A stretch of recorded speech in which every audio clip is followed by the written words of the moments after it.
ঢাকা ক্যাপিটালসের জন্য ম্যাচটি ছিল সুখের। সিলেট আন্তর্জাতিক স্টেডিয়ামে আজ রাজশাহী ওরিয়ন্সের বিপক্ষে ম্যাচ শুরুর আগে অসুস্থ হয়ে পড়েন ঢাকার সহকারী কোচ মাহবুব আলী জাকি। এরপর হাসপাতালে নেওয়া হলে মৃত্যুবরণ করেন। এমন আবহের ম্যাচে শেষ পর্যন্ত জিতেছে ঢাকা। সাব্বির রহমানের 10 বলে 21 রানের কমিয়েতে তারা রাজশাহীকে হারিয়েছে 5 উইকেটে। 7 বল হাতে রেখে জয় পায় ঢাকা। 133 রানের লক্ষ্যে ব্যাটিং করতে নামা ঢাকা শুরুতেই সাইফ হাসানকে হারায়।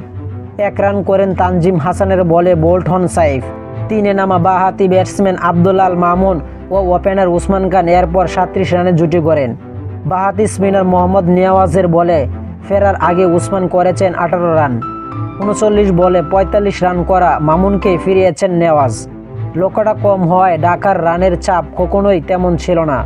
তবে মিডল অর্ডারে নাসির হোসেনের 22 বলে 19 রানের ইনিংসের সমীকরণটা একটু কঠিন বানিয়ে ফেলে ঢাকা। নাসিরের আউটে সাব্বির রহমান যখন উইকেটে আসেন তখন তাদের প্রয়োজন 25 বলে 35 রান। তবে নেপালি স্পিনার সন্দীপ লামিছালের খরা ইনিংসের 17তম ওভারে 15 রান দিয়ে ম্যাচ সহজ করে ফেলেন শামীম হোসেন ও সাব্বির রহমান।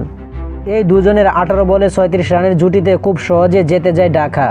ঢাকা মূলত আসল কাজটা বল হাতে করে ফেলেছে। টসে জিতে বোলিংয়ে নিয়ে শুরু থেকেই রাজশাহীকে চাপে ফেলে ঢাকা।